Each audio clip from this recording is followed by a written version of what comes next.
Mesdames et messieurs, bonjour et bienvenue dans ce nouveau numéro de votre émission Jeudi Libre. Aujourd'hui, nous allons démarrer par une brève présentation du quartier dans lequel nous vous emmenons avant de finir par les difficultés que rencontrent les citoyens. Niman, puisque c'est de ce quartier qu'il s'agit. Suivez donc.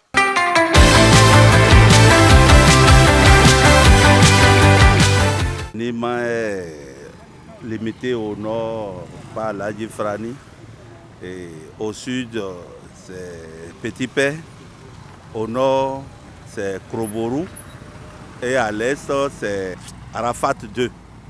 Bon, ici il y a la langue dominateur aujourd'hui c'est le Dendi, il y a les langues de la Takora. Il y a les fonds, c'est-à-dire tout est mélangé quoi. Il y a n'importe quelle langue aujourd'hui, les nagos, tout ça c'est mélangé. Notre particularité ici dans le quartier, c'est l'union que nous avions entre nous, le respect de soi. Il y a souvent de l'entente entre nous.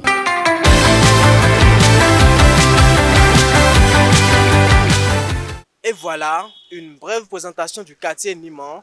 À présent, nous allons découvrir les sujets qui préoccupent les citoyens.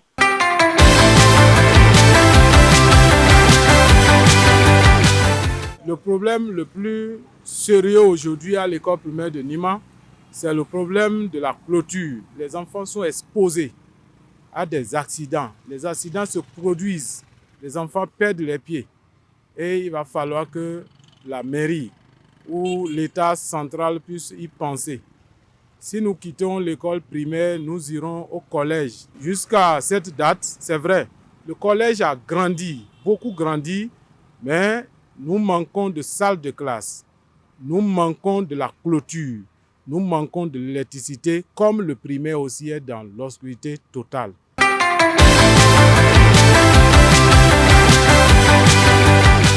On peut constater que les voies ne sont pas aménagées.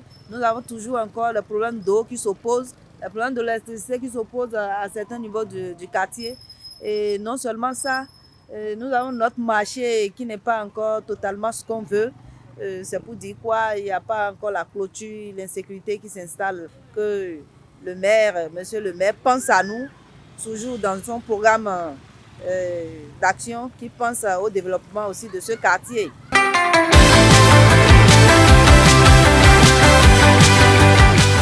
Il y a encore des vents vers l'aérodrome des chevaux là. Et aussi, ils vont regarder et arranger toutes les choses là. Et mettre les lampadaires dans notre quartier. Il y a quelque chose qui nous tient dans le quartier. En tant que comme nous sommes les présidents des chailles, il doit avoir le président des jeunes. Puisque nous travaillons ensemble avec le délégué pour pouvoir développer notre quartier.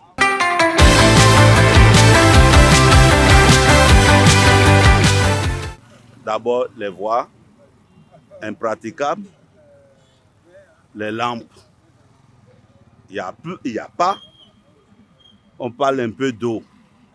Il n'y a pas d'eau. Parce que si vous allez Niman Regorge jusqu'à Sokounon, vers Sokounon, il n'y a pas d'eau. Il n'y a rien.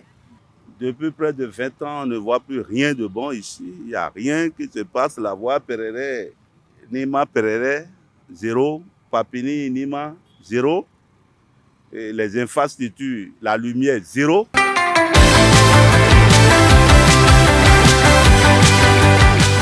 Et au niveau du marché aussi, notre pompe là, ça ne fonctionne pas si les femmes du marché veulent de l'eau. Il faut qu'elles aillent ailleurs avant de trouver de l'eau.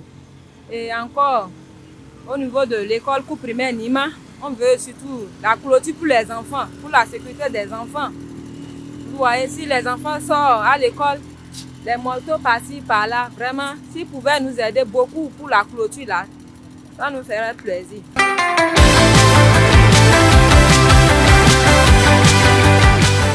Mesdames et messieurs, c'est la fin de cette émission. Merci de votre aimable attention et surtout, merci de toujours accorder un intérêt particulier à cette émission qui vise à découvrir les quartiers de Parago et surtout les difficultés que rencontrent les citoyens. Rendez-vous jeudi prochain dans un autre quartier de Parago. D'ici là, portez-vous bien.